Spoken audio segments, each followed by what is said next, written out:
Subscribe करें और bell दबाएं ताकि कोई खबर रह न जाए।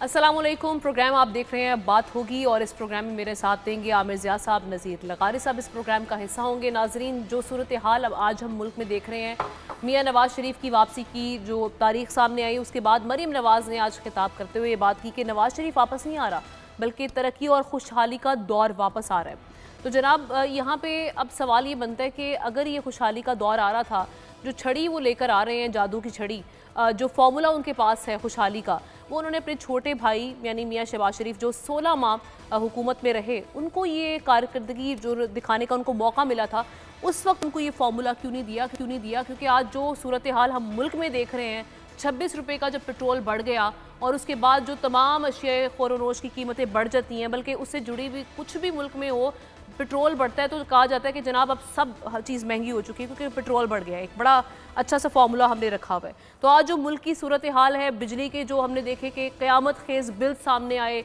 और इसके अलावा डॉलर की जो सूरत हाल दिन ब दिन हमने देखा कि वो ऊपर जाता रहा, तो ये सारी सूरत हाल को कंट्रोल क्यों ना कर पाए शहबाज हुकूमत? अब मियाँ साहब ऐसा क्या लेकर आ रहे हैं, ये एक सवाल अपनी जगह पर मौजूद है। इसके साथ साथ नैब तरामीम पर जो फैसला सामने आया है सुप्रीम कोर्ट का, उससे जो हमारी जो सियासी शख्सियात जिन्होंने इस्तिफादा किया था, अब क्या वो दोबारा रेडार पर आ गई हैं? उन सियासी खेल अब क्या रुख इख्तियार करेगा? और जनाब इसके अलावा जो हम सूरत हाल देख रहे हैं कि बयानबाजी पाकिस्तान पीपल्स पार्टी और मुस्लिम लीग नून के दरमियान जो शुरू हो चुकी है, ये जो कहा जा रहा था कि ये गैर फितरी इत्तेहाद है, वो अब वाकई का समझ में भी आ रहा है कि वाकई गैर फितरी इत्तेहाद था। जैसे ही हुकूमत ख़त्म हुई उसके बाद बयानबाजी का सिलसिला भी शुरू हो गया, बल्कि इल्ज़ाम तराशियाँ की जा रही हैं एक दूसरे पर। और इसके साथ साथ डिफरेंट जो हम मामला हैं उन पर बात करेंगे। कीमतें हैं, ये मामला अब कहाँ जाकर रुकेगा, मुआशी सूरत हाल क्या रुख इख्तियार करेगी, ये इलेक्शंस के हवाले से भी बात करेंगे प्रोग्राम में। मैं पहला सवाल रखूँगी नज़ीर लगारी साहब के सामने। नज़ीर लगारी साहब, यही जो सुप्रीम कोर्ट का कल फैसला आ गया, चीफ जस्टिस उमर अता बंदयाल साहब जो कि आज रिटायर भी हो गए हैं, जाते जाते उन्होंने एक फ़ैसला दिया जिससे हमने देखा कि एकदम से जो मंजरनामा था वो फिर बदल गया है। जो केसेस थे जो ख़त्म किए गए अब वो फिर दोबारा से शुरू हो जाएंगे। तो आप क्या देख रहे हैं कि अब सियासी खेल क्या हुआ इस फैसले के बाद? मेरे ख्याल में कि जिन लोगों ने ये मंजरनामा सजाया था, जिन्होंने ये स्टेज लगाया था, जिन्होंने स्टेज पर एक्टर्स खड़े किए थे, जिन्होंने एक्टर्स को डायरेक्शन दी थी, जिस तरह से डायरेक्शन की गई थी कि जनाब ये अब किरदार ये अदा करेगा, वो सब एज उनके शेड्यूल के मुताबिक होता रहा है। आखिरी किरदार ये था कि जिसने इस मुल्क को अदम इस्तेहकाम का शिकार किया था अपने एक फ़ैसले से, वो फ़ैसला था कि 20 अरकान की रुकनीत भी ख़त्म कर दो और 20 अरकान के वोट को भी शुमार ना करो। ये आखिरी बार अदम इस्तेहकाम की एक और कोशिश थी जो की गई है। करप्शन बिल्कुल नहीं होनी चाहिए, करप्शन को ख़त्म होना चाहिए, लेकिन नैब के ज़रिए ना करप्शन ख़त्म हुई है, ना हो सकी है, ना हो सकेगी, क्योंकि ये आला कार है, एक इदारा है जिसको आला कार के तौर पर इस्तेमाल किया जाता है पॉलिटिकल मैनेजमेंट के लिए, सियासी इंजीनियरिंग के लिए। और जब यह वजूद में आया था, जब इसको कायम किया गया था नैब के इदारे को, उस वक्त भी जो लोग करप्ट थे वो सिर्फ हाथ चूमते थे हुक्मरान का और फ़ौरन उनको इक़्तिदार में जगह, सज़ाओं के बावजूद मेरे पास पूरी लिस्ट मौजूद है कि किसको कितनी सज़ा हुई थी। ऐसे लोग भी थे जो अगर उस वक्त जेल में डाले जाते तो आज भी सज़ा काट रहे होते, लेकिन वो एक दिन भी जेल नहीं गए। सज़ाएं हुई, जेल नहीं गए और आज तक नहीं गए हैं।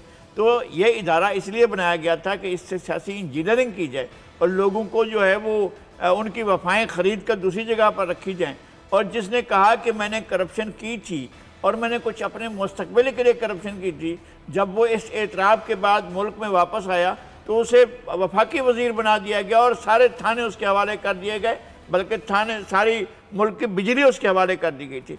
तो ये एक इदारा था जिसने करप्शन को फ़रोग़ दिया। इसके बाद इस इदारे ने सवाए करप्शन को फ़रोग़ देने का और कुछ नहीं किया है। और इसको बहाल करने का मतलब आगे की सियासी इंजीनियरिंग है। इस फैसले को जिस तरह से ये किया गया है, जो किया गया था तरामीम वो गलत थी, इसको इस फैसले का कोई असर नहीं होगा सवाए इस बात के कि अब लोगों को पकड़ कर एक जगह से दूसरी जगह बिठाने उठाने का अमल किया जाएगा ताकि सियासी इंजीनियरिंग की जा सके।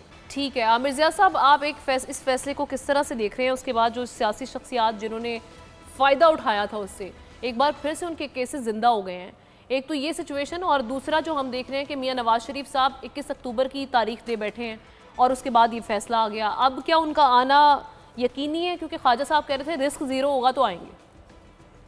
देखिए, दोनों बड़े गंभीर सवाल हैं और मुमकिन नहीं कि मतलब है कि आप जो 2 मिनट मुझे देंगे उसमें मैं दोनों का जवाब दे दूं। तो मैं पहले नैब के ऊपर आता हूँ। नैब का जो इशू है उस पर ज़ाहिर हमारी सोसाइटी बहुत ज़्यादा जो है पोलराइज है, बड़ी तकसीम है। वो आपको अंदाजा होगा कि लगारी साहब समझते हैं या उनके बहुत सारे और दोस्त ये समझते हैं कि नैब जो है पोलिटिकल इंजीनियरिंग के लिए इस्तेमाल हुई है। एक तो ये है कि इस्तेमाल किस चीज़ के लिए, एक अलग बहस है। मकसद ये है कि नैब का मकसद ये था करने का कि जो लोग मतलब है पब्लिक ऑफिस होल्डर हों, अगर वो करप्शन में मुलविस हों तो उनका एहतसाब किया जा सके। क्योंकि ज़ाहिर जो FIA या दीगर एंटी करप्शन के इदारे हैं वो इन्हीं लोगों के हुक्मरानों के मातहत आते हैं। तो एक ऐसे इदारे की जरूरत महसूस की गई कि जो इनसे अबव हो, उनका कोई अकाउंटेबल ना हो, वो वज़ीर आज़म को, चीफ मिनिस्टर को, वज़रा को, बल्कि वो अपने एक ऑटोनमस तरीके से काम कर रहे हों। अब अगर उस इदारे को ऐसे काम करना दिया जाता तो बड़ा अच्छा होता, और उसके साथ पॉलिटिकल इंजीनियरिंग को तो कोई भी सपोर्ट नहीं करेगा। और क्योंकि उसका जो असल मकसद है वो तो यही है ना कि लोगों का एहतसाब किया जाए जिसने बदनवानी की है। तो वहां तक तो बिल्कुल बात मैं एग्री करता हूँ लगाई साहब की कि पॉलिटिकल इंजीनियरिंग नहीं होनी चाहिए, लेकिन उसका मतलब ये नहीं है कि इदारा खत्म हो जाए। इसका मकसद ये है कि इस इदारे को मजीद ऑटोनमस बनाया जाए, मजीद ताकतवर बनाया जाए, और उसको इस बात को इंश्योर किया जाए कि कितना ही बड़ा पहलवान क्यों ना हो, जिसने अगर बदनवानी की है तो ये इदारा उसको पकड़ सके। तो एक तो इसकी मैं डिफेंस में मैं ये मेरा एक वो है मौकफ है। दूसरी बात ये बंदयाल साहब का ये जो एक सुप्रीम कोर्ट का जो फैसला आया है, ये मैं समझता हूँ बड़ा तारीखी फैसला है। अच्छा। क्योंकि पार्लियामेंट ने जो काम किया था वो काम किया था कि उसने जो है आप समझें कि अपनी जो मकाम है, जिस मकाम पे लोग रखते हैं पार्लियामेंट को कि वो पब्लिक इंटरेस्ट में कानून साजी करेगी, अवाम की भलाई के लिए करेगी, उसने ये काम नहीं किया था। उसने चंद खानदानों के और चंद अफराद के फायदे के लिए किया। तो आप देखिए वही शिकें जो हैं उसमें से माइनस हुई हैं या उनको रद्द किया गया है कि जो मखसूस लोगों को फायदा पहुंचाती थी। ठीक है ना। तो उसमें यह है कि जी मतलब कि आप जो है अगर फर्ज करें कि आपने जायदाद बनाई और अपने बच्चों और बेगम के नाम कर दी, तो आपकी जायदाद का तो मतलब है आप जवाब दें, लेकिन बीवी बच्चों के ऊपर आप अकाउंटेबल नहीं होंगे। क्यों नहीं होंगे, ये बड़ा सवाल है। ठीक है ना। अगर आपने 50 करोड़ रुपए से कम की रिश्वत की तो अकाउंटेबिलिटी लॉ पर लाहक नहीं होगा। ठीक है ना। बारे सबूत जो था वो आपने कहा जी नैब के ऊपर डाल दिया, ये कंप्लेनेंट के ऊपर डाल दिया। वरना हर आदमी एक लॉजिकल बात है कि जी अगर आपके पास मेरी आमदनी 100 रुपए है और मेरे असासे 1000 रुपए के, तो बिल्कुल पूछना चाहिए कि भाई बाकी आपके जो 900 रुपए के असासे आए कहाँ से आए। तो ये बात भी समझ में आती है। शख्सी यानी कि आपने ये कहा कि जी 100 आदमियों को फ्रॉड होगा तो नैब के अंदर होगा, 75 होंगे, 50 होंगे तो नहीं होगा। तो पता चला जो पैरागॉन सोसाइटी के केसेस थे वो खत्म हो गए। आपने कहा बाहर की शहादत नहीं आएगी, तो पता चला कैलबरी फॉन्ड की शहादत खत्म हो गई।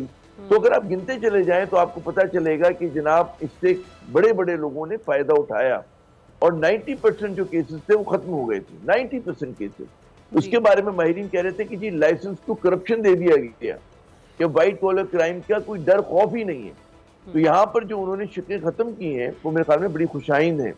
और अब ये सवाल पैदा होता है, लोग जो हैं आस लगाए बैठे हैं कि काजी फैज ईसा जो है वो क्या हिकमत अमली अपनाते हैं बतौर चीफ जस्टिस। तो वो एक मेरे ख्याल में एक अलग बहस है उसके ऊपर। लेकिन अभी अगर हम उसको देखें इस फैसले को, तो मैं समझता हूँ देखिए इसका अंदाजा हो कि अवाम किस तरह से उसका रद्द-ए-अमल दे रही है। अवाम खुश है, वो वकील नाराज हैं कि जो इन करप्ट अनासिर के मुकदमात लड़ते हैं, और वो करप्ट अनासिर और उनकी पोलिटिकल पार्टीज नाराज हैं। बाकी तो किसी को तकलीफ नहीं। लोग कहते हैं जी PTI को नुकसान हो, बड़ी अच्छी बात है। अगर वो भाई करप्शन जिसने भी की है, जमात इस्लामी ने की है, किसी ने भी की है, ठीक है ना, पीपल्स पार्टी ने की है, नून लीग ने की है, उसकी अकाउंटेबिलिटी होनी चाहिए। या सवाल जमातों का नहीं है, क्योंकि जमातें अपनी एंटिटी में करप्ट नहीं होती हैं, उसके अशखास करप्ट होते हैं। ठीक है ना। तो उन अशखास की करप्शन का अकाउंटेबल होना चाहिए, और मेरे ख्याल में भरम रखा है। वरना लोग इतने इदारों से मायूस हो रहे थे कि जी पार्लियामेंट में जो कानून साजी हो रही है वो तो अवाम दुश्मन है और वो तो चंद लोगों के फायदे के लिए है। तो मैं समझता हूँ कि एक बड़ा खुशाइंद फैसला है, तारीखी फैसला है, और उन्होंने उन तमाम ताकतवर लोगों के खिलाफ ही फैसला दिया जो समझते हैं कि उनके पास दौलत भी है, ताकत भी है, और वो कौमों की और अफराद की तकदीर बदल सकते हैं, लिखते हैं अपने हाथों से। और वो सबूत आप देखें कि उन्हीं घरों में जाके रहते हैं कि जिनके बारे में कि जी ये मनी लॉन्ड्रिंग से बने थे। वो जो कारोबार करते हैं वही है। भाई पूछे ना कहाँ से कारोबार के पैसे कहाँ से गए, कहाँ से आपने जायदादें बनाई, कहाँ से आपने दुबई में महलात खड़े किए, बड़ी बड़ी बिल्डिंग्स आपने ले ली, कहाँ से आपने लंदन में, अमेरिका में, फ्रांस में अपनी जायदादें ली, पूछे ना कोई। या तो आप कहें हम ये तस्लीम कर लें कि इस मुल्क में करप्शन नहीं हुई है, तो ये तो कोई भी नहीं मानेगा। करप्शन अगर ये ना होती तो हम गरीब क्यों होते। ये बतौर रियासत यानी कि अफराद अमीर हो गए, हुक्मरान शराफिया अमीर हो गई, रियासत पाकिस्तान गरीब हो गई और इस मुल्क के लोगों का पर कैपिटा इनकम गिर गया। ठीक है ना, तो कोई पूछे ना कौन जिम्मेदार है इसका। ये मोदी के, आपको मोदी के मैं सख्त हम मजम्मत करते हैं उसकी इंसान दुश्मनी की और जो मुसलमानों के साथ और हमारे कश्मीरी भाइयों के साथ करे। लेकिन सुना आपने कि मोदी की कोई जायदाद बाहर है? अटल बिहारी वाजपेयी की कोई जायदाद बाहर है क्या? आपने मनमोहन सिंह की कोई जायदाद के बारे में सुना कि उन्होंने अपने महलात बनाए बाहर? और आप उनकी मुआशी सूरत हाल तो देखें ना इंडिया और वही तो मैं कह रहा हूँ कि क्योंकि उनकी कॉम्परस लीडरशिप है। वो जो है वो सोचते हैं अपने वतन के लिए, अपने मुल्क के लिए। हमारे लोग सोचते हैं अपने खानदान के लिए, अपने कारोबार के लिए, अपने बिजनेसेस के लिए। तो आप देखिए हम ये हैं। फिर जब भी वजह है कि आप देखें कि आर्मी चीफ को आना पड़ता है कि जनाब डॉलर को संभालने के लिए, आर्मी चीफ को आना पड़ता है पॉलिसी लेकर एग्रीकल्चर की, आर्मी चीफ आप देखें ना, फिर फौज को वो काम करना पड़ता है जो सिविलियन लीडरशिप का है जी। और सिविलियन लीडरशिप इतनी नाअहल, इतनी नालायक, इतनी करप्ट है माशाल्लाह से कि आप देखें ना, वही लोग जो है। अब आप देखें, एक वो मैंने ट्वीट भी किया कि 1992 में एक फिल्म लगी थी डाकू राज जी। ठीक है, उस डाकू राज में सुल्तान राही साहब थे, जावेद शेख थे और नीली साहिबा थी। ठीक है ना, और वो फिल्म बड़ी मकबूल हुई थी और बार बार चली थी 90 की दिहाई में। और उसके बाद भी तो लगता है हमारे यहाँ भी डाकू राज खत्म ही नहीं हो रहा।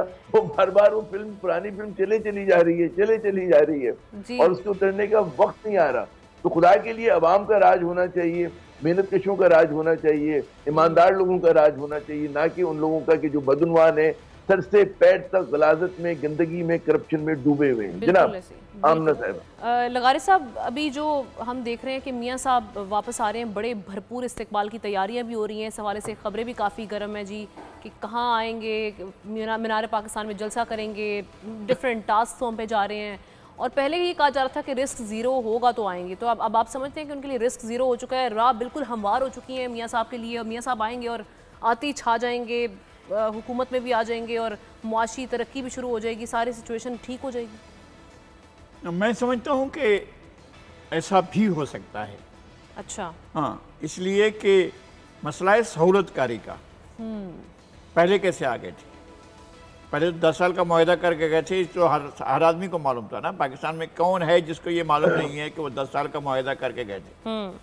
पहले उन्हें कोर्ट से, लोअर कोर्ट से नहीं, सुपीरियर जुडिशरी से, मातहत अदालत से नहीं, हाई कोर्ट से सजा हो चुकी थी। बिल्कुल। और उनकी टाइम बार एप्लीकेशन लेकर और इतने बरसों के बाद, जिसकी मुद्दत 1 महीना होती है, टाइम बार एप्लीकेशन लेने के बाद उनको ब्री किया गया और फिर उनको संभाल कर तश्तरी में रखकर वज़ारत उज़्मा पेश की गई है। तो अगर ये एहतमाम, इंतज़ाम अगर हो चुका है, कर लिया गया है, ये तय हो गया है कि वो मुल्क में आएंगे और वज़ीर आज़म बनेंगे, नहीं वैसे किसी यकीन दहानी के बगैर वो आ सकते हैं, ये रिस्क ले सकते हैं? तो मैं क्या यकीन दहानी मुझे करानी है क्या, या आपको करानी है, या आमिर साहब कराएंगे? हम में से तो किसी ने यकीन दहानी नहीं करानी है ना। जी जी। जिन्होंने यकीन दहानी करानी, अगर वो यकीन दहानी करा देंगे तो बिस्मिल्लाह, वो आ जाएंगे और आकर सीधे वज़ीर आज़म हाउस में आ जाएंगे। हम कौन होते हैं उन्हें रोकने वाले? और वो पहले नहीं आए थे क्या? पहले उन्होंने इक़्तिदार नहीं संभाला था क्या? और फिर जो कुछ आज है, आज तो कुछ पहले तो बहुत ज़्यादा था, अब और ज़्यादा है। इन तमाम चीज़ों के बावजूद वो आएंगे और आकर मुल्क को भी संभालेंगे। और वो तो ज़ाहिर है, अब तो ये ऐलान भी हो चुका है ना कि पाकिस्तान वो नहीं आ रहे हैं, खुशहाली आ रही है। पता नहीं वो खुशहाली अब तक कहाँ बंद थी, किस रास्ते पर थी, किस घर में थी, किस दुकान में थी, किस ऑफिस में थी, किस बिल्डिंग में थी, वहाँ थी, यहाँ थी। वो उसी जहाज में आएगी, किसी और जहाज से आएगी, उसी डेस्टिनेशन से आएगी जिस डेस्टिनेशन से आ रहे होंगे, या किसी और डेस्टिनेशन से आएगी, हमें तो नहीं पता है। लेकिन ऐसा हो चुका है, ऐसा हो सकता है और ऐसा होगा भी कि जब वो आएंगे तो फिर खैर मकदम के लिए दरवाजे खुले होंगे। और मंजरनामा बदलेगा? मंजरनामा क्या बदलेगा? उनके साथ मुश्किलात पेश आएंगी 2-2.5 साल के बाद, उससे पहले तो नहीं पेश आएंगी। अगर वो आ भी गए तो बात तकर्रियों और तबादलों और आगे बढ़ने और पीछे हटने के मामलात आएंगे, और उनका अपना एक तरीक़ेकार है, उसके हिसाब से फिर मामलात जाएंगे। यार अगर कौमी मफादात की बजाय आपने पहले दिन से ये सोचा होता कि पाकिस्तान एक कौमी वहदत है, एक कौमी इकाई है, पाकिस्तान एक तारीख़ी वहदत है और तारीख़ का एक बड़ा मुल्क है और 9000 साल की तहजीब का वारिस मुल्क है, हमने ये सोच कर किया होता तो फिर पाकिस्तान बहुत आगे निकल चुका होता, आज भी आगे निकल चुका। सही। आपको पता है कि अफगानिस्तान की और ईरान की, अफगानिस्तान की और इंडिया की, अफगानिस्तान की और दूसरे मुल्कों की ट्रेड क्या है, तो उसका वॉल्यूम आपसे ज़्यादा है। अफगानिस्तान की तालिबान हुकूमत की ट्रेड का वॉल्यूम आपके पड़ोसी मुल्कों से ज़्यादा है और आपका कम है। आप ट्रेड कर ही नहीं रहे हैं। मैं नहीं कह रहा हूं कभी सामान उठाए और इंडिया भेज दें या इंडिया से सामान मंगाकर यहां भेज दें, लेकिन आपने क्या किया है? आपने हुक्मरानी ऐसे लोगों को दी है कि जो इस बात पर बिलीव ही नहीं रखते हैं कि पाकिस्तान आगे बढ़ सकता है। तो जिनके पास क़यादत है, जिनके पास अख्तियार है, जिनके पास इक़्तिदार है, जिनके पास सब कुछ है, वो यही फैसला करते हैं कि पाकिस्तान को आगे नहीं बढ़ना चाहिए। तो फिर ठीक है, अगर ऐसे ही होता है तो फिर कर लें ऐसा। मैं समझता हूँ कि पाकिस्तान एक वहदत के तौर पर, एक इकाई के तौर पर, पाकिस्तान तमाम फेडरेटिंग यूनिट्स के एक बड़े शानदार वफाक के तौर पर आगे बढ़ने की सारी सलाहियतें रखता है। अगर पाकिस्तान को आगे बढ़ने दिया जाए, हमारे चारा साज ही नहीं चाहते तो फिर हम क्या करें? बिल्कुल। आमिर ज़िया साहब, अभी जिस तरह से पाकिस्तान पीपल्स पार्टी के रहनुमा ये कह रहे हैं कि वो वोट को इज्जत दो का नारा कहाँ गया? मियाँ साहब वापस आ रहे हैं, उन्होंने फिर से कहना शुरू कर दिया कि जनाब ये कोई जिस तरह से वो तासुर दे रहे हैं वो यही कि डील हो रही है और इसलिए इसी बुनियाद पर वो वापस आ रहे हैं। लेकिन वो कह रहे हैं कि जनाब जेल तो आपको जाना ही पड़ेगा, आपका जो समझ रहे हैं आप क्या आते ही आप बैठ जाएंगे हुकूमत में, ऐसा नहीं होने वाला। तो आप समझते हैं कि जो मियाँ साहब एक्सपेक्ट करके बैठे हैं वो इतना आसान है? आते ही वो जिस तरह से चाह रहे हैं वो सारी सिचुएशन बन जाएगी उनके लिए? वो आपने भी बुजुर्गों से सुना होगा, वो एक वो था ना जुमला कि हनोज दिल्ली दूरस्त, किसी बादशाह के लिए था कि वो बड़ा समझता था कि मैं पता कर लूंगा आके। तो यहाँ भी हम कह सकते हैं कि हनोज इस्लामाबाद दूरस्त बराए नवाज शरीफ साहब। हमारे यहाँ बदकिस्मती बड़े मजेदार बात है कि कुछ लोगों की शेल्फ लाइफ जो है, या कुछ दवाओं की शेल्फ लाइफ होती है ना, म्याद होती है, उसके बाद वो आउटडेटेड हो जाती हैं, फिर वो मरीज के इलाज होने के बजाय वो नुकसान पहुंचा रही होती है। जब आप एक्सपायर्ड मेडिसिन किसी को देते हैं तो यही होता है उसके साथ। तो हमारे यहाँ आप देखें कि एक्सपायर्ड सियासतदान मतलब है जिनकी अब कहते हैं ना कि शेल्फ लाइफ खत्म हो गई है। 1985 में भी थे, 90 में भी थे। ज़ियाउल हक साहब आर्मी चीफ होते थे जब नवाज शरीफ साहब हुआ करते थे। उसके बाद मेरे ख्याल में गिनती मैंने नहीं की, 9-10 आर्मी चीफ चले गए और रिटायर हो गए, और नवाज शरीफ साहब अपनी जगह पर हैं। आप तस्वुर करें, जुल्म का तस्वुर करें, ठीक है ना, कि इनकी कितनी शेल्फ लाइफ है, कहाँ क्या करेंगे क्या। इन्होंने अब तक अपनी जब प्राइम में थे, जब मतलब जवानी थी इनकी, और जब कहते हैं ना कि अपना वो था, उसमें इन्होंने पाकिस्तान के लिए क्या किया, तो अब क्या करेंगे, बहुत बड़ा सवाल है। अब मतलब है कि जिन चीज़ों का क्रेडिट इन्हें दिया जाता है तो कुछ चीज़ें इनके क्रेडिट में नहीं आती, और जिन चीज़ों को क्रेडिट लेते हैं उन्होंने पाकिस्तान को नुकसान पहुंचाया। मतलब है कि आपने एक्सपोर्ट नहीं बढ़ाई, आपने इस्लामाबाद और लाहौर के दरमियान मोटरवे बना दी, वो हम कहते हैं रोड टू नोवेयर, पैसे खर्च हो गए, कर्जे पे बना लिया आपने, ठीक है ना। आपने कहते हैं लोगों को टैक्सियां दे दी पीली, वो उसके ऊपर फॉरेन एक्सचेंज खर्च कर दिया। आपने IPP लगा दिए, उससे आज हम भुगत रहे हैं, हम बिजली के बिल नहीं दे पा रहे। तो उन्होंने जो कारनामे अंजाम दिए हैं और फिर एस्टेब्लिशमेंट से बार बार भिड़े हैं। इन्होंने पाकिस्तान के जो कॉज, कश्मीर कॉज को बड़ा डैमेज किया है, जो उनकी मोदी जो भारत नवाज पॉलिसीज रही हैं इनकी। और अगर फर्ज करें कि लोगों ने एक्सेप्ट कर लिया कि भाई अब ऐसे ही चलना है इस मुल्क को, तो फिर ठीक है, क्या कर सकते हैं। लेकिन मेरे ख्याल में एक पुशबैक आएगा। हमें अपनी कौम से, अपने इदारों से, अपने अवाम से इतना मायूस नहीं होना चाहिए। उनको खरे और खोटे की पहचान है। देखिए 21वीं सदी के लोग जो हैं वो इन जो 20वीं सदी के वो है ना आर्काइक, मतलब है जो मतलब है उस जमाने 20वीं सदी में कुछ ना कर सके जब करना था इनको, वो 21st सेंचुरी में क्या करेंगे। आज का नौजवान इनसे रिलेट नहीं करता वो इस DNA के साथ, शरीफ खानदान के, फला खानदान के, वो भाई एक मॉडर्न एक जहन है, जदीद जहन है पढ़े लिखे लोगों का हमारा आज का। तो अगर आप इन्हीं को आजमाएंगे और इन्हीं को मुसल्लत कर देंगे पाकिस्तान पे खातम जहन, वो भी या तो हो ना कि ऑनेस्ट सिलेक्शन से, ऑनेस्ट सिलेक्शन हो रहा हो तो आ जाए बिस्मिल्लाह। लेकिन अगर अब तो उनके जो पुराने इत्तेहादी तो उन्हें वो कहते हैं जी लेवल प्लेइंग फील्ड नहीं है, फिर आ जाते हैं पाकिस्तान पीपल्स पार्टी। तो मैं ही समझता हूँ इनकी लड़ाई जो है ये फ्रेंडली फायर है, ठीक है ना, क्योंकि अभी कोई हकीकी ऑपोजिशन पीटीआई तो बेचारी मतलब टूट फूट के गायब हो गई है ना, वो तो है नहीं, वजूद नहीं रखती है, उस तरह से काम नहीं कर पा रही है। तो ये एक तासुर दे रहे हैं कि भाई यहाँ पर एक दो मुखालिफ कुव्वतें हैं। फिर मुखालिफ कुव्वतों से आपके विजन में क्या फर्क है, आपकी माशी पॉलिसी में क्या फर्क है, आपकी करप्शन के ऊपर आपका क्या मौकफ है, नैब पे आपका क्या मौकफ है, भारत पे क्या मौकफ है, कश्मीर पे क्या मौकफ है आपका, कि ना आपको लगे कोई ज्यादा फर्क नहीं होगा। और अगर मखलूक अगर हंग पार्लियामेंट आती है, एक बार फिर ये लोग जो एक दूसरे को धमकियां देते थे और पहले भी कहते थे हम पेट फाड़ेंगे और उल्टा टांगेंगे, फिर गले में बाहें डाल के ये आप पे हुक्मरानी कर रहे होंगे। और जिसको कहते हैं हिस्सा बकदरे जिस्सा मिल जाएगा वो ठीक कह रहे हैं आप, बिल्कुल ये पुराने हम वही देख रहे हैं, और ये ऐसे ये बयानबारी है। बिल्कुल आमिर साहब, मुझे एक ब्रेक लेने के लिए कहा जा रहा है, एक ब्रेक लेते हैं और ब्रेक के बाद वापस आएंगे तो बात करेंगे। जिस तरह से हम देख रहे हैं चीफ जस्टिस उमर अता बंदियाल साहब जो कि अब फारिग तहसील हो गए हैं अपनी जिम्मेदारी से, उनका ये दौर कैसा रहा और साथ ही साथ जो महंगाई की सूरत हाल है इसके हवाले से भी बात करेंगे। स्टे विद अस।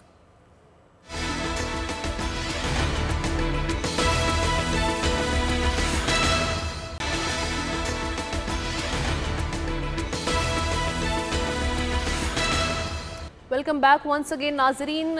हमने देखा कि जो उमर अता बंदियाल साहब हैं चीफ जस्टिस के तौर पर उन्होंने 1 साल 7 माह काम किया, 28वें चीफ जस्टिस के तौर पर उन्होंने ये मनसब संभाला था और आज वो इस जिम्मेदारी से फारिग हो चुके हैं। काजी फाइज ईसा साहब कल से चीफ जस्टिस की जिम्मेदारियां संभाल लेंगे, अपने ओहदे का हल्फ लेंगे।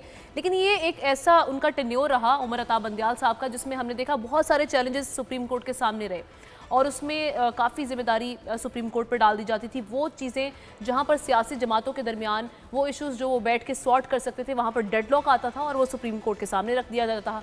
उसमें जो फरीक जो जिसको समझ में आता था फैसला, जो जिसको लगता था कि हमारे हक़ में है, दूसरे फरीक की जानिब से फ़ौरन से उस फैसले पर तनकीद शुरू हो जाती थी और अच्छी खासी तनकीद, जिस पे हमने देखा कि सुप्रीम कोर्ट के बाहर खड़े होकर धरने दिए गए और उसके अलावा जिस तरह के इल्ज़ामात लगाए गए चीफ जस्टिस को जो निशाना बनाया गया उनकी तनकीद का, जाते हुए उन्होंने उसका जिक्र भी किया। उन्होंने कहा कि जजेस को आप डायरेक्ट निशाना नहीं बना सकते, आप उनके फैसले को निशाना ज़रूर बना सकते हैं तनकीद का, तो आप उन पर तनकीद करें ना कि जजेस की ज़ात पर तनकीद करें। तो हमने उन पर देखा कि सोशल मीडिया पर भी उनकी काफ़ी उनको ट्रोल किया गया सियासी जमातों की जानिब से। अब उनका टेन्योर ओवरऑल कैसा रहा, कैसे फैसले दिए उन्होंने, इसी पर बात करते हैं। आमिर ज़िया साहब से मैं शुरू करूँगी। आमिर ज़िया साहब, आप किस तरह से देखते हैं पूरे दौर को उमर अता बंदियाल साहब के बतौर चीफ जस्टिस? खैर हम जैसों के लिए बड़ा मुश्किल है क्योंकि इसके लिए कानूनदा होना बहुत ज़रूरी है।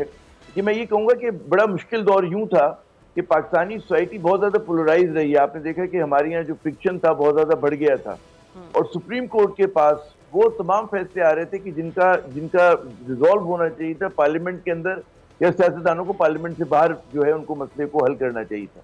और क्योंकि फिर वो तमाम चीज़ें सुप्रीम कोर्ट के या हमारी हाई कोर्ट के सामने आ रही थी, उसके नतीजे में जाहिर है कि हमारी जो पोलराइजेशन है तो उसका झलक जो है, उसका जो मलबा था वो हमारी हायर जुडिशरी पे भी गिरा। और जिसको फैसला पसंद आता था वो तारीफ करता था, जिसको नहीं अच्छा लगता था वो तनकीद करता था। और इस खतरनाक दौर में, इतने मुश्किल दौर में भी मैं समझता हूँ कि जिस तरह से उन्होंने बैलेंसिंग एक्ट किया, हद्दुल मकदूर कोशिश की चीज़ों को चलाने की। कि हमारे यहाँ ये रहा है शिकायत कि जनाब हमारी पुलिस हो, उसके एक्सेसेस होते हैं, लोगों के ऊपर तशद्दुद हो रहा होता है, लोग अगवा हो रहे होते हैं, गायब हो रहे होते हैं। तो जहाँ जहाँ हमारी कोर्ट्स को पॉसिबल हुआ उन्होंने कोशिश की लोगों को तहफ़्फ़ुज़ है कि 100% नहीं हुआ और बहुत सारे मतलब सियासी कारकुन हो या ऐसे एक्टिविस्ट हों आज भी गायब हैं, वो हैं। लेकिन जहाँ जहाँ उनको मौका मिला रिलीफ देने का वो मौका मिला। दुख की बात यह है कि हमारे यहाँ जो उस वक्त हुकूमत वक्त PDM की जो थी, उन्होंने पूरी एक मुनज़्ज़म एक कैंपेन चलाई जो कि नहीं चलानी चाहिए जी। क्योंकि आपको चाहे फैसले से इत्तफाक हो, इख्तिलाफ हो, एक जुडिशरी की इज्जत जो होती है, उसका जो एक एहतराम होता है वो बहुत ज़रूरी है। अगर एक हुकूमती इदारा वो दूसरे हुकूमती इदारे को ढाने के चक्कर में उसके खिलाफ अपना मोर्चा बना ले तो फिर क्या होता है। तो आपने देखा कि एक तो वो हुआ, लेकिन उसके बावजूद अवाम में जो उनकी पजीराई थी वो कम नहीं हुई है। उसी तरह से फिर और मैं मुश्किल फैसलों की बात वो करें कि जनाब जो चीज़ें जिस तरह से कोशिश की गई PDM के दौर में कि आप सुप्रीम कोर्ट के इख्तियारात को सल्ब कर लें और इस तरह की कानून साजियाँ की गई कि जो मतलब कानून साजी के नाम पे धब्बा है, तो वहाँ पर आपने देखा कि सुप्रीम कोर्ट खड़ी हुई है। और उन सियासी कारकुनों के लिए भी खड़ी होने की कोशिश की गई कि जो मुश्किल में थे, और उसको कहीं ना कहीं रिलीफ भी दिया गया। मैं समझता हूँ ऐसा मतलब है कि ठीक है, हमारे यहाँ क्योंकि इतना हम लोग जुडिशरी पे पैसे खर्च नहीं करते, हमारे यहाँ भी बेशुमार केसेस हैं जिनको फैसला होना बाकी है, लोग बरस से मतलब इंतजार करते हैं। तमाम मसाइल अपनी जगह हैं, आज से नहीं है, दहाइयों से हैं। लेकिन इस मुश्किल दौर में जो कुछ वो कर सकते थे कि जब तमाम हमारे कहते हैं ना कि पार्लियामेंट में लड़ाई हो रही हो, सियासी जमातें एक दूसरे के सामने बैठी हो लड़ने के लिए, तो फिर उसमें जो कर सकते थे उन्होंने किया। तो मैं मजमूई तौर पे कहूंगा कि मुस्बत ही रहा उनका दौर। जी नज़ीर लगारी साहब, आप इत्तफाक करते हैं आमिर ज़िया साहब की बात से कि उनका जो मजमूई तौर पर जो टेन्योर था वो एक मस्बत इमेज पेश करता है? तो ये कि आमिर साहब से इख्तलाफ करना मुझे जुर्रत ही नहीं होती है। वो बहुत मेरे दिल से करीब हैं, और बल्कि दिल से क्या जान से भी करीब है, मुझे बहुत ज़्यादा अजीज हैं। और जब उनकी दिलादारी होती है मेरी किसी बात से तो मुझे भी तकलीफ होती है। इख्तलाफ राय तो हो सकता है, वो तो है, हम करते भी रहते हैं, मजा आता है। और जो कुछ हुआ था, जिस तरह 3 अप्रैल 2022 को आइन को एब्रोगेट किया गया, सबवर्ट किया गया और आइन को तोड़ा गया था, जिस तरह से आर्टिकल 5 को पढ़कर 6 पर फौरन अमल किया गया और बाकायदा फैसला भी सुना दिया गया था on the floor of the house, और उस दिन वो आए थे, घर से उठकर आए थे रात के वक्त, जिस पर उन्हें तनकीद का सामना भी करना पड़ा था। उसके बाद कार्रवाई को वहीं रोक देना गलत था। जो एब्रोगेशन ऑफ द कॉन्स्टिट्यूशन हुआ था, जो सबवर्जन ऑफ द कॉन्स्टिट्यूशन हुआ था, उसके ऊपर कार्रवाई होनी चाहिए थी। फिर उसके बाद एक और मामला था कि जब 20 अरकान असम्बली ने वोट दिया तो उनको 2 सजाएं दी गई, एक डिसीट कर दिया गया और उनका वोट काउंट नहीं किया गया। यहाँ से मुल्क में बहरान शुरू हुआ। असल बहरान, पार्टी डिसिडेंट्स के बारे में आप बात कर रहे हैं। असल में बहरान उस वक्त शुरू हो, ठीक, जब आपने उनकी सीटें भी ख़त्म कर दी और उनका वोट भी ख़त्म कर दिया। इस तरह इसका मतलब ये है कि आप मुल्क में इस्तेहकाम चाहते ही नहीं थे, इसलिए एक बहुत बड़े बहरान को पैदा किया गया। और दूसरी बात यह है कि वो पार्लियामेंट की डोमेन में जाकर खेलते रहे, और पार्लियामेंट की डोमेन बहुत वसी है। पार्लियामेंट हमारा सुप्रीम इदारा है। हमें अफसोस है कि सिर्फ इनके दौर में नहीं बल्कि पाकिस्तान की तारीख में हमेशा अदलिया ने पार्लियामेंट को अंडरमाइन किया, और ख़ुद पार्लियामेंटेरियन ने भी अपने आप को अंडरमाइन किया। मैंने ये जो तनकीद है कि पार्लियामेंट जो है वो अपने आप को खुद अंडरमाइन करती है, यस, मैं कहता हूँ कि हाँ, वो हमेशा आपको अपने आप को अंडरमाइन करती रही है। वो अपने इदारे के वक़ार को मलूज़ खातिर नहीं रखा जाता। अरकान ने कभी ऐसा नहीं किया है कि वो अपने इदारे के वक़ार के लिए लड़ जाएं और खड़े हो जाएं, उन्होंने कभी ऐसा नहीं किया है। वो शख्सी मफादात के पीछे पड़े रहे, लेकिन किसी भी दूसरे इदारे को ये हक़ नहीं पहुँचता है कि वो जाकर एक और इदारे के डोमेन में चला जाए और वहाँ जाकर जो है अपनी एक डोमेन बनाने की कोशिश करे। ये कोशिश, लेकिन लगारी साहब, जिस वक्त स्पीकर कौमी असम्बली की वो जो रूलिंग आई थी उस पर भी तो उन्होंने जब उसको रिजेक्ट किया, वो भी यही कहा जा रहा था ना कि किसी बहरान से बचने के लिए ये सारी सूरत हाल। मैं वही कह रहा हूँ, जो स्पीकर की रूलिंग रिजेक्ट करने का जो सवाल था उससे बात बहुत आगे जाती थी। उस दिन आइन को एब्रोगेट किया गया था, आइन को सबवर्ट किया गया था, आइन को तोड़ा गया था। आइन को तोड़ने की सज़ा आर्टिकल 6 होती है। वो तो हुकूमत ने नहीं की, वो तो हुकूमत ने उसको वो नहीं किया। लेकिन अब भी तारीख में जब भी होगा, मैं ये कह रहा हूँ, तारीख का फैसला यही होगा कि जनाब उस दिन आइन का सबवर्जन हुआ था और आइन का एब्रोगेशन हुआ था। फिर ये तो मैं नहीं कहता हूँ, जब 20 जजों के नाअहली का और उनके वोट के काउंट न करने का फैसला किया गया, इस पर तो बाकायदा 2 जज साहिबान ने, जस्टिस मंदोखेल ने और जस्टिस आफरीदी ने, अपने इख्तलाफी नोट में लिखा कि जनाब आप नया आइन बना रहे हैं, आप नया आइन नहीं बना सकते। उस दिन तो बाकायदा नया आइन बनाया था जनाब जस्टिस उमर अता बंदियाल साहब ने, और मेरे ख्याल है उन्होंने आइन के साथ मजाक किया। बेशतर मरतबा उन्होंने आइन को एक बाज़ीचे अतफाल समझा कि बच्चों का खेल है, जिस तरह चाहे उससे किया जाए। मनमानी तशरीआत नहीं हो सकती हैं। आपके पास एक बहुत बड़ा वसी मैदान होता है आपकी ताबीर तशरीह के लिए, और मैं उनकी ज़ात पर बात नहीं करता हूँ, मुझे कभी भी उनकी ज़ात कभी मुतनाज़ा नहीं लगी है। वो ज़ात में बहुत अच्छे हो सकते हैं और हैं अच्छे, और मैंने उनका ये कंडक्ट भी देखा है। मैं बहुत मरतबा उनकी अदालत में गया हूँ, और जब वो बैठे होते थे चीफ जस्टिस और होते थे और साहब होते थे चीफ जस्टिस, जनाब साकिब निसार की कोर्ट में, वो इंतहाई सुलझे हुए अंदाज में होते थे और कभी भी वो ऐसा नहीं लगता था कि ये आगे चलकर क्या करेंगे। मुझे अफसोस होता है कि पाकिस्तान में उसके बाद जिस तरह से जस्टिस सईद खोसा ने वो उनको शौक था खलील जिब्रान को और जो है मारो पूजो को और बड़े बड़े राइटर्स को पढ़ना और फिर उनको अपने फैसलों में कोट करना, ये उनका एक शौक था। और मुझे मालूम है जो जिनके बारे में मुझे बैकग्राउंड से मालूम हो, अब उनकी ज़ात पर मैं बात नहीं कर सकता, मैं उनके वालिद साहब को जानता हूँ, मैं उनके भाइयों को जानता हूँ, मैं उनको बहुत पीछे से जानता था, जस्टिस आसिफ सईद खोसा साहब। लेकिन मुझे अफसोस होता है कि उनके अंदर भी एक और बैठा हुआ था जिसने उनको अपने मन में कुछ चीज़ जो थी वो फैसला करवाती थी उनके अंदर। वो कानून नहीं होता था, वो आइन नहीं होता था, वो कानूनी शहादतें नहीं होती थी। अगर जज इस तरह से फैसला करेंगे कि अपने मनमानी तशरीहात को या मनमाने अपने मन से कानून क्रिएट करके फैसले सुनाएंगे, तो फिर आगे जाकर आप कौम के साथ नहीं कर सकते इंसाफ। जज वो होते हैं कि जब इंसाफ दुनिया देखे तो कहे कि क्या इंसाफ किया है। तो ये मुझे अफसोस है उनका दौर जो है, जिन चीफ जस्टिस साहिबान का, और बेशतर यही है कि जिस पर हम अफसोस कर सकते हैं, जस्टिस मुनीर, यानी एक आदमी को जस्टिस मुनीर के साथ क्या हुआ था, वो लाहौर हाई कोर्ट के चीफ जस्टिस थे, बगैर किसी प्रोसेस के उनको डायरेक्ट उठाकर पाकिस्तान का चीफ जस्टिस बनाया गया, सिर्फ इसलिए कि उनसे एक खतरनाक फैसला लिया जाए। और जस्टिस मुनीर का खतरनाक फैसला आज तक हमारे लिए सर बना हुआ है कि नजरिया ज़रूरत को उन्होंने ईजाद किया था। ये उस वक्त का जब हम पैदा भी नहीं होते, हमारे पैदा मैं तो शायद पैदा हो चुका था, आमिर साहब तो नहीं पैदा हुए थे, उस वक्त भी ये उन्होंने जो है एक खतरनाक फैसला किया था।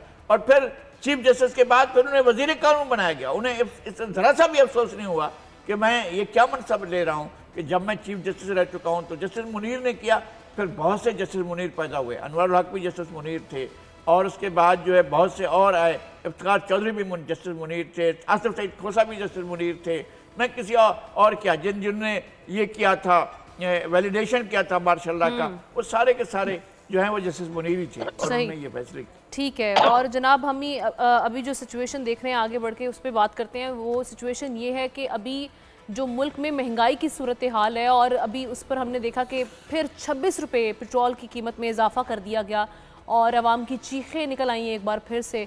अब पता नहीं ये कहाँ तक जाके ये मामला रुकेगा, ये फिगर कहाँ पर जाके स्टॉप करेगा, और हम शुक्र करेंगे कि भाई अब इससे आगे मामला आगे नहीं बढ़ेगा। लेकिन फिर वही बात आ जाती है कि कहा जा रहा है कि जी जो पुराने हमारे खिलाड़ी हैं, ये उनकी ये गलत पॉलिसी हैं जिसकी वजह से हमें भुगतना पड़ा है सारी सूरत हाल अवाम। लेकिन इस सारी सूरत हाल में कहाँ जाए, क्या इसका हल है, इसी पर बात करते हैं। आमिर ज़िया साहब, अभी 26 रुपये का एकदम से इजाफा और इतना बड़ा टीका आवाम के ऊपर लगा दिया गया, उस पर ये आप सोचें कि जहाँ पर हमारी सैलरीज नहीं बढ़ी, वो तबका जो 20 से 30 हज़ार सैलरी कमाता है उसकी सैलरी में इजाफा नहीं हो रहा, तनख्वाह में इजाफा नहीं हो रहा, लेकिन जो खर्च है वो बढ़ता चला जा रहा है। वो कैसे अफोर्ड करेगा, वो कैसे बाइक में पेट्रोल डलवाएगा? आवाम आठ आंसर रो रही है इस वक्त। बिल्कुल आपने सही तरह से तर्जुमानी की आमना साहिबा। यकीनन ये वो मसला है, वो मतलब है कि जिसके ऊपर हम याद कर रहे थे कि भी PTI के दौर में ज़रा सा इजाफा होता था, और ज़ाहिर उस ज़माने में भी जो अफरात ज़र था वो 11-12% था। लेकिन उसके बाद जो क़यामत टूटी है लोगों के PDM के दौर में, अगर आप देखें कि 40% तक गया अफरात ज़र, फिर मतलब है 30% हुआ, 38% हुआ, आज भी जो है वेल अबव 27% है, 29% है। तो उसमें ज़ाहिर है कि एक आम आदमी का तो गुजारा नहीं हो रहा। अच्छा, उसकी वजूहात क्या हैं? वैसे भी तो सबसे बड़ी वजह ये कि लोगों को कॉन्फिडेंस का क्राइसिस है, लोगों को एतमाद नहीं है। हमारे यहाँ जो एक पॉलिटिकल जिस तरह से माहौल बना हुआ है, एक अदम इस्तेकाम है, वो उसकी वजह से लोगों की समझ में नहीं आ रहा है कि जी चीज़ें किस तरफ जाएंगी। हुकूमत जो है वो कोई डायरेक्शन देने में नाकाम है। लोगों को उम्मीद थी कि केयरटेकर गवर्नमेंट जो है वो फैसले करेगी और ऐसे फैसले करेगी। सिर्फ फैसले मुश्किल फैसले ही नहीं होते, बल्कि ये भी होता है कि आप लोगों को उम्मीद देते हैं, आप सेंटिमेंट बेहतर करते हैं, फंडामेंटल बाद में हमेशा मैशत में ठीक होते हैं। तो सेंटिमेंट ठीक करने के लिए भी कोई काम नहीं हुआ। अभी जो है मतलब है कोई फ्यूल प्राइसेस जो इंटरनेशनल है वो कोई इजाफा नहीं हो रहा है वहाँ पर बहुत ज़्यादा। लेकिन सर एक और चीज़ भी तो है ना, डॉलर की कीमत हम देख रहे हैं नीचे जा रही है थोड़ा। एक अवाम में एक वो जो थी मायूसी, उसमें थोड़ी सी कमी आई थी कि चलें डॉलर की कीमत कम हो रही है तो शायद पेट्रोल प्राइसेस इस बार ना बढ़ें। लेकिन ये तो एकदम से 26 रुपये का इजाफा, अब हम एक्सपेक्ट करें कि 15 दिन बाद पता नहीं कितने का इजाफा हो जाएगा दोबारा। जी वो चीज जो एक अच्छा सेंटिमेंट क्रिएट होना शुरू हुआ था कि मतलब है कि करेंसी मार्केट को जरा से स्टेबलाइज किया गया था, वरना वहाँ पे एक लूट मार जारी थी कि आपको डॉलर नहीं मिल रहा था, मनमानी मतलब ब्लैक हो रहा था, 330 के ऊपर 40 के ऊपर कहाँ चला गया था। तो आज जब वहाँ पे एक स्टेबिलिटी आई तो यहाँ पर मैं समझता हूँ कि इसका इनको एक जवाब देना पड़े चाहिए कि क्यों किया, और साथ साथ जो है जो आपका सबसे कहते हैं ना कि जो कम आमदनी वाला तबका है उसके लिए कोई आपको रिलीफ का बंदोबस्त करना चाहिए। अब हमें पता है कि फिजिकल स्पेस नहीं है, वो कहेंगे जी फिजिकल स्पेस नहीं है हमारे पास, लेकिन फिर लोग सवाल करते हैं कि आप जो काबीना को बढ़ा रहे हैं, आप जो अल्ले तल्ले आपके बड़ी बड़ी गाड़ियां हैं, आप जो मतलब है वैसे जो हमारे हुक्मरान याशियां कर रहे हैं, उसकी वहां पे तुम्हें कोई बेल्ट टाइटनिंग नजर नहीं आ रही है, वहां पे तुम्हें कोई वो नजर नहीं आ रहा है कि वो लोग जो है बचत कर रहे हैं। और ठीक है, अगर वहां पे मुश्किल आ रही तुम देखें कि भाई वो भी फिर पसीने में शराब मुंह एसी बंद करके बैठे हुए हो, वो भी फिर छोटी मेहरान में या किसी स्नूकी कर्टस में वजीर आजम साहब जो है सफर कर रहे हो। हमारे जो ब्यूरोक्रेट्स हैं वो इतनी बड़ी बड़ी करोड़ों रुपए की गाड़ियों में सफर कर रहे होते हैं, क्यों? 6-6 गाड़ियां उनकी हिफाजत के लिए चल रही होती, क्यों? अगर आप इतने खौफजदा हैं, आपको इतना डर लगता है मतलब सड़क पे आने से, तो मत निकले, आप घर में बैठ के अपना ही दफ्तर चलाया करें, मत निकला करें आप, है ना।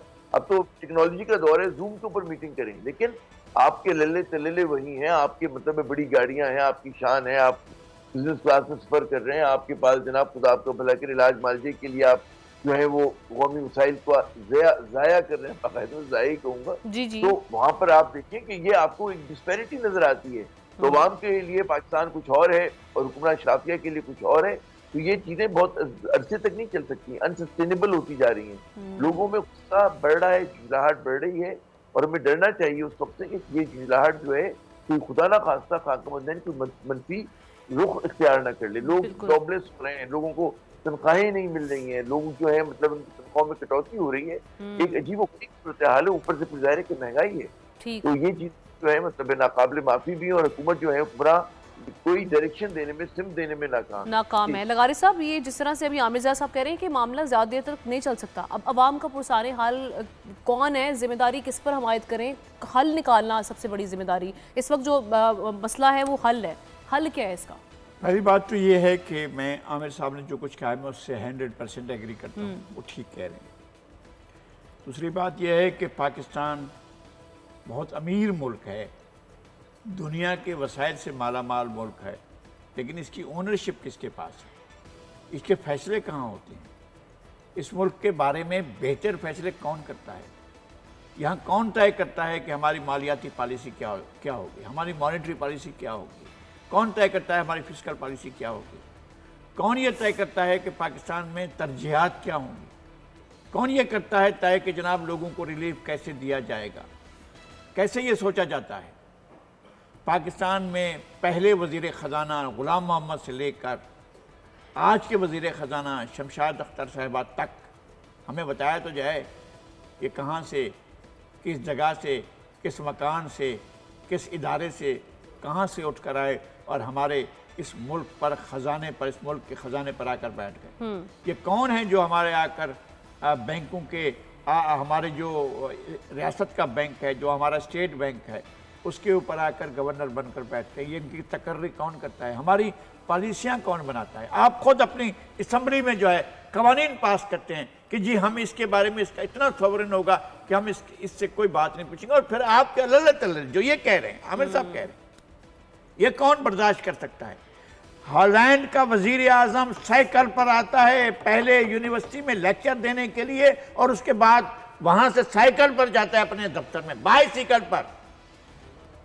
और इंग्लैंड का वजीर आजम अपने साइकिल पर, यह मैं इस ऋषि सोनक की बात नहीं कर रहा हूं, बड़े पैसे वाला होगा जो भी होगा, लेकिन बोरिस जॉनसन वो किस तरह से जाते रहे, बाइसिकल बैठकर घर की ग्रोसरी उसी बाइसिकल पर थैले डाले और वहां से वो अपने घर पर आए। और हमारे यहाँ प्रोटोकॉल देखें, वहां चीफ जस्टिस जो है अपनी मनसब से उतरकर अपनी दफ्तर से बाहर आने के बाद बैठते हैं अपनी गाड़ी पर, छोटी सी गाड़ी पर वो बैठकर दफ्तर जा रहे हैं और कोई आगे पीछे गाड़ी नहीं। आप अपने मुल्क के किसी भी मनसबदार का, किसी भी आम आदमी का प्रोटोकॉल तो देखें, गाड़ियां तो देखें। अब जिस डीसी के पास लैंड क्रूजर से बड़ी गाड़ी नहीं होगी वो तो डीसी बनने के लिए तैयार ही नहीं होगा, वह नहीं हटाओ इस गाड़ी को, ये कहां से आ गई है। अब 17 ग्रेड से ऊपर के अफसरों को अगर आप गाड़ियां देंगे, मैंने खुद देखा है आमना, मैंने खुद देखा है डायरेक्टर एजुकेशन कई ऐसे थे, वसीउल्लाह की दवाई थे, और मैं बहुत से लोगों के नाम ले सकता हूं जिनको भागते हुए और बस पर चढ़कर लटकते हुए सफर करते हुए देखा था, और वो डायरेक्टर एजुकेशन हुआ करते थे, वो जा रहे होते थे। मैंने देखा है बहुत से लोगों को, बड़े बड़े मनसबदारों को, जो अपने दफ्तरों में बस में बैठ कर आते थे। अब तो आपने एक नया कल्चर दे दिया है, नई चीज़ें दे दी हैं। एक दफ़ा कहा था वज़ीर आज़म मोहम्मद खान जुनेजो ने कि अब हमारे 3 स्टार और 2 स्टार जनरलों को भी 1000 सीसी की गाड़ी में बैठना पड़ेगा। शायद उनके लिए कहा होगा, मुझे नहीं मालूम, लेकिन ये ब्यूरोक्रेट्स जो हैं इनको कौन बिठाएगा 1000 की गाड़ी में? 8 सीसी की गाड़ी, 800 सीसी की गाड़ी में कौन बैठेगा? 600 सीसी की गाड़ी में कौन बैठेगा? हमारे सेक्रेटरी बिठाएं, एडिशनल सेक्रेटरी को बिठाएं, डिप्टी सेक्रेटरी को बिठाएं। एक फाइल होती है, एक कागज होता है, एक आदमी का मैं चपरासी हूँ, मेरी छुट्टी की दरख्वास्त गई है, इसके ऊपर इतनी नोटिंग होती है कि जनाब उसके बाद आपको लगता है कि काम कुछ नहीं होता है, आखिर में फैसला क्या होता है क्या नहीं होता है, लेकिन नोटिंग पे होती है। भाई आपने इतना बड़ा दफ्तर स्ट्रक्चर कैसे रखा हुआ है, क्या करना है इस स्ट्रक्चर का? आपका टोटल स्ट्रक्चर ओवरहालिंग मांगता है, इसको खत्म करना होगा आपको। अब कॉलोनियल स्ट्रक्चर को खत्म करें और एक नया स्ट्रक्चर वजूद में लाएं जिसका खर्चा ना हो। आप कर सकते हैं। आमिर साहब तो ठीक कह रहे हैं, वो टेक्नोलॉजी के माहिर हैं आमिर साहब भी, और वो जो हैं आप ले आए, डिजिटल ले आए। आपका जो मनसबदार हो वो डिजिटल हो, आपके पास ये बैठकर, इसके अंदर बैठकर आप वज़ीर आज़म बनकर काम करें अपना, ये हो सकता है। आपके पास अख्तियारात का इस्तेमाल इस तरह नहीं होना चाहिए कि जनाब आप एक डंडा और जागीरदारी का दौर नहीं रहा है, गुलामदारी का दौर नहीं रहा है, कबायली राज नहीं रहा है। अब दुनिया मॉडर्न हो चुकी है, पाकिस्तान को मॉडर्न होना पड़ेगा। सर, जब मॉडर्न होने की बातें होती है तो उस वक्त तो जब ही कोई जिद्दत लाने की कोशिश की जाए, एक एग्जांपल ईवीएम की ले लें, उस पर कितनी तनकीद बनाई गई थी। ये मॉडर्नाइजेशन से हम पीछे ही हैं अभी भी। जाहिर है, मेरे ख्याल में हमारा कल्चर, हमारे सियासतदान ही एक्सेप्ट नहीं कर रहे थे। आमिर साहब के आप जरूर लेना, क्या आमिर साहब मैं बिल्कुल क्लोजिंग रिमार्क्स लूंगी आमिर ज़िया साहब की, क्योंकि प्रोग्राम का वक्त खत्म हो रहा है। जबरदस्त आपने, मेरे ख्याल में वही कंक्लूजन हो गया हमारा। जी जी आमिर ज़िया साहब, मैं चाहूंगी कि इस पे क्लोजिंग रिमार्क्स पे जो अभी ऑस्टेरिटी की बात कर रहे थे, वैसे साबिक वज़ीर आज़म करते थे ये बात और उस पर मजाक बनता था। देखिए, किफ़ायत शायरी जो है ये मसला नहीं कि किसी एक शख्स से मुंसलिक कर दे, किफ़ायत शायरी करनी चाहिए। हमारा दीन भी कहता है, कॉमन सेंस भी कहती है, आज के हालात भी कहते हैं। और किफ़ायत शायरी क्या होती है? किफ़ायत शायरी ये होती है कि जनाब सिर्फ हमारे मतलब है जो गरीब लोग हैं उनसे आप जबरदस्ती की उनके कहते हैं रोटी उनके मुंह से छीन लें। किफ़ायत शायरी करनी हुक्मरान शराफिया को। हम ये नहीं कहते चले आपकी कोई प्राइवेट आपने अर्निंग्स है, आपकी बिजनेस है, जो मर्जी करें, लेकिन जो रियासती पैसों पे आप अय्याशियां कर रहे हैं, क्यों आप चलाते बड़ी बड़ी गाड़ियां पे? ये बहुत बड़ा सवाल है। तो किफ़ायत शायरी करने की जरूरत है। आपको एसी बंद करें, आप मतलब है छोटे कमरों में काम करें, आप मतलब है ये ना करें। अब ये उससे ये नहीं होता कि हमारी इकोनॉमी सही हो जाएगी, लेकिन अलामती तौर के ऊपर लगेगा कि आप एक गरीब मुल्क के हुक्मरान हैं और उसी तरह बिहेव भी कर रहे हैं। आपके अंदर और अवाम के दरमियान जो है वो एक फर्क महसूस होगा। आखिरी जुमला ये देखें, हमारा अवाम थर्ड वर्ल्ड में रहता है, हमारे अवाम थर्ड वर्ल्ड में रहते हैं, हमारे हुक्मरान जो है उसके पास जो अमेरिका के हुक्मरान है वही फैसिलिटीज हैं। बस ये आप समझ लें फर्क। ठीक है, जिस तरह के अवाम है उसी तरह के हुक्मरानों को भी होना चाहिए। बिल्कुल सही कह रहे हैं आपने, बिल्कुल ठीक ये बात की कि जिस तरह से अगर हमारे जो हालात हैं, अगर हमारे हुक्मरान वैसे दिखे, कैसे मानेंगे कि जनाब हम एक गरीब मुल्क हैं। और हमें कोशिश ये करनी है इस वक्त अवाम के जो मसाइल हैं उसको सामने रखें, ना कि सियासत और पॉइंट स्कोरिंग करें यहाँ पर बैठ के इस सारी सिचुएशन में। इसके साथ ही आज के प्रोग्राम का वक्त खत्म हुआ चाहता है। इंशाल्लाह कल फिर आपकी खिदमत में हाजिर होंगे। अल्लाह हाफ़िज़।